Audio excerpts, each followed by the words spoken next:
인종 탄압에 대한 항의를 담은 가스펠송과 흑인들의 삶을 위로해주는 소울 뮤직에 대해 소개해드린다.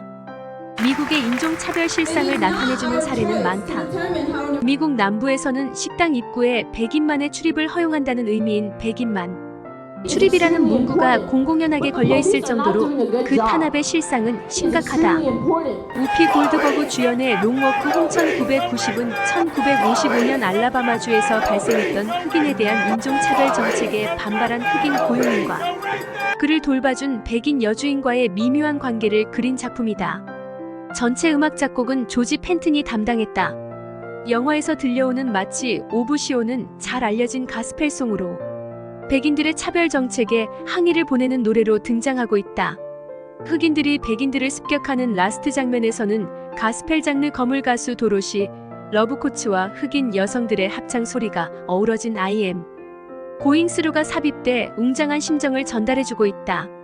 도로시는 가스펠은 연기하듯 불러주는 노래가 아니고 흑인들의 심정을 담은 진실을 알리는 노래이다.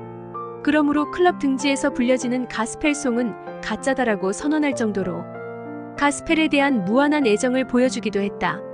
가스펠 고향은 영화의 무대이기도 한 알라바마 주 버밍엄으로 알려져 있다. 이런 이유로 이 영화 속에서 들려오는 가스펠송은 흑인들의 영혼이 깃들어 있다는 지적을 실감시켜 주었다. 사운드 트랙에서는 롱워크 홈 가스펠 합창단이 불러주는 조단 리버, 더 퍼스트 엠프티 버스, 리닝 온 더 에버레스팅 암즈, 노나던과 도로시, 러브코트가 들려주는 I.M. 고잉스루 등의 배경곡들이 아직 인종차별이 진행되고 있던 1950년대 미국 남부 알라바마 주를 배경으로 연이어 들려오고 있다. 배경 노래들은 미리엄 톰슨 시시 스페이색 집에서 하인으로 일하고 있는 흑인 여성 오데사우피 골드버그가 흑인은 흑인만이 탈 수 있는 교통수단만 이용해야 한다는 것에 항의하는 움직임의 응원곡 역할을 해내고 있다. 이번에는 흑인들의 삶을 위로해주는 소울 뮤직에 대해 설명해드린다. 스파이크 리가 뉴욕에 거주하고 있는 가난한 흑인 일가의 생활상을 그려준 작품이 크로클린 1994이다. 1973년 전후로 펼쳐지는 사연은 재즈 뮤지션 테렌스 브랜차드의 배경음악과 함께 펼쳐지고 있다.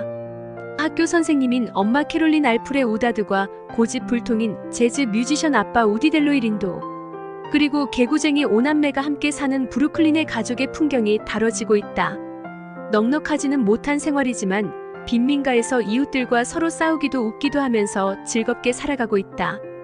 옆집에 사는 백인 토니 데이비드 패트릭 켈리와는 앙숙지간으로 서로 쓰레기를 버리며 충돌이 끊이는 날이 없다. 아빠는 가족을 위한 생계보다는 자신의 음악을 하겠다고 고집을 부리는 바람에 엄마 혼자 살림을 꾸려나가고 있다. 옹고집 재즈 뮤지션 아빠로 인해 고충을 겪는 한 흑인 집안의 풍경은 감동. 스파이크 리의 자전적인 풍경이라는 일화가 공개돼 관객들의 공감을 확장시킨다.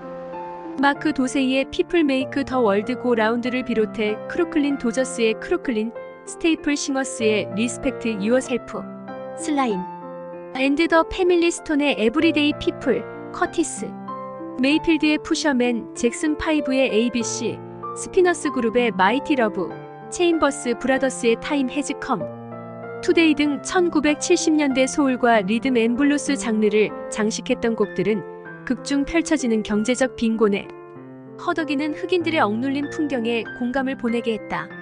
워렌 비티가 벅시 1991의 공연을 계기로 새로운 인생 반려자로 맞은 아네트 베닌과 함께 출연해 부부애를 과시한 작품이 러브 어페어 1994이다. 시드니 행 비행기에 탑승한 전직 풋볼 스타 마이크 갬브릴과 미모의 여인 테리. 각자 결혼을 앞두고 있는 약혼자가 있는 처지. 비행 도중 비행기가 불시착하자 잠시 마이크의 친척이 거주하고 있는 인근 섬에서 본의 아니게 오붓한 여행을 하게 된다. 이런 과정을 통해 두 사람은 3달 뒤 우여곡절 끝에 뉴욕에서 만나 서로가 운명적인 반려자임을 깨닫게 된다. 레오 메카리 감독이 아이린 듄, 찰스 보이어를 기용해 선보인 러브 어페어 1939는 프랑스 출신 플레이보이 미셸이 미국 여성 테리를 선박 여행에서 만난 뒤 첫눈에 반해 6개월 뒤 해후에 사랑의 결실을 맺어간다는 내용을 들려주었다. 워렌 비티 주연의 러브 어페어는 오리지널 작을 리바이벌했다고 알려졌지만 상당 부분이 시대 변화에 맞게 손질됐다. 원작에서는 빅다모니 동명의 주제가 러브 어페어를 불러주고 있다. 리메이크작에서는 바비쇼의 체인지가 주제곡으로 쓰이고 있다. 비행기가 비상 착륙하게 된 섬. 마침 그 주변에 거주하고 있는 친척 집을 방문하는 장면에서는 루이 조단과 루이 암스트롱이 듀엣으로 불러주는 라이프 이즈 소 피쿨리어가 흘러나온다. 이 곡은 1952년 작곡자 지미 반 휴빈이 빈 크로스비 주연의 미스터 뮤직을 위해 만들어 놓은 것인데 워렌 비티 추천으로 리바이벌 영화의 배경곡으로 선곡됐다고 한다. 그게 종반 무렵 크리스마스 시즌에 불의의 교통사고를 당한 유치원 선생 테리 아네트 베닝을 위해 어린아이들이 병문안을 와서 빠른 쾌유를 빌면서 천사의 화음을 불러주었던 아이. 윌은 비틀즈의 원곡 버금가는 성원을 받아냈다. 조디 포스터가 문명과 격리된 채 숲에서 살아가는 야생처녀의 삶을 열려내준 작품이 넬 1994이다.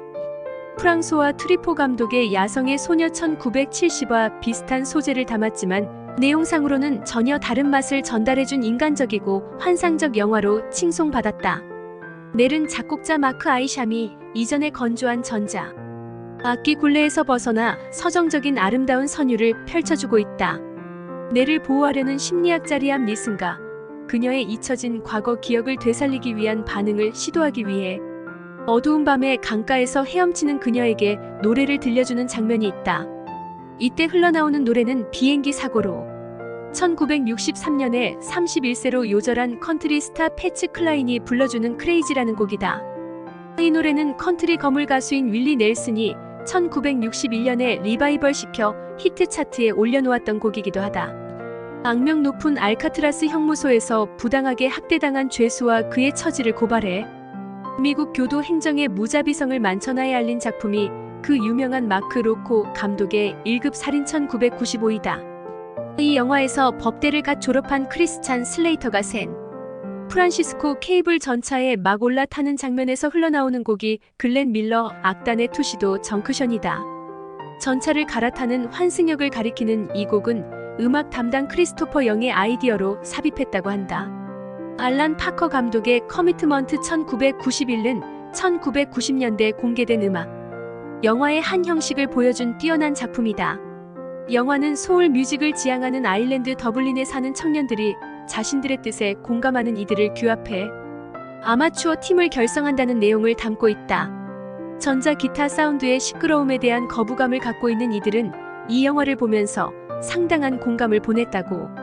앞서 언급된 영화에서 들려오고 있는 소울 뮤직은 흔히 가스페르긴 교회 음악에 의해 영향받고 리듬 앤 블루스의 흐름을 잇는 흑인다운 감정을 표현하는 음악으로 정해 내리고 있다. 그렇지만 이들 음악은 팝과 블루스 그리고 록의 분위기를 두루 담고 있기 때문에 이들 음악과 뚜렷한 차별성은 없다. 그래서 일부 음악 관계자들은 소울 뮤직에 대해 확실한 정의를 내리기 어려운 흑인풍이 음악이라고 정해 내리고 있다. 커미트먼트에서 극중 결성된 커미트먼트 그룹에 참가하고 있는 나이 많은 트럼펫 연주자인 조이 역으로 출연하고 있는 자니 머피는 엘비스 프레슬리 등 유명 스타와 공연한 적이 있는 실력파 음악인이다. 그가 맨 처음 솔로로 들려주는 곡은 1971년 아이작 헤이즈가 만들어 아카데미 주제가상을 수상했던 샤프트이다. 청년들끼리 발생하는 사소한 갈등을 풀어주는 조정자 역할을 하고 있는 청년의 아버지는 엘비스의 열광적 팬으로 설정돼 있다. 조이로부터 엘비스가 부드러운 사람이었음을 전해 듣자 아내와 함께 당연히 그럴 것이야 라고 수긍을 보내는 장면은 엘비스 팬들의 공감을 불러일으켰다. 이런 식으로 이 영화는 팝시대의 변천사를 자연스럽게 거론하면서 등장인물들의 대화 속에서 윌슨, 피케트, 오티스 레딩, 샘 쿡 등 일명 소울 장르 출신 인기 가수들의 이름을 잇따라 언급시키는 방법을 쓰고 있다. 그리고 1960년대 풍취를 전해주는 그리운 멜로디가 많이 흘러 나와 차분한 심정을 불러일으킨 음악 영화로 자리매김했다. 아울러 영화 속에서는 소울의 황금시대는 일단 1968년으로 끝났다라고 단정 내리지만 흑인들의 진취적 자세를 촉진한 소울 음악의 흐름은 1990년대 스티비 원더로 이어지고 있다는 것이 음악 전문가들의 견해이다. 영화 공개 당시 매스컴에서는 소울, 혼이 없는 음악은 의미가 없음을 실감시키는 영화라고 정해 내려줄 정도로 소울 뮤직의 진수를 담았다는 찬사를 얻어냈다.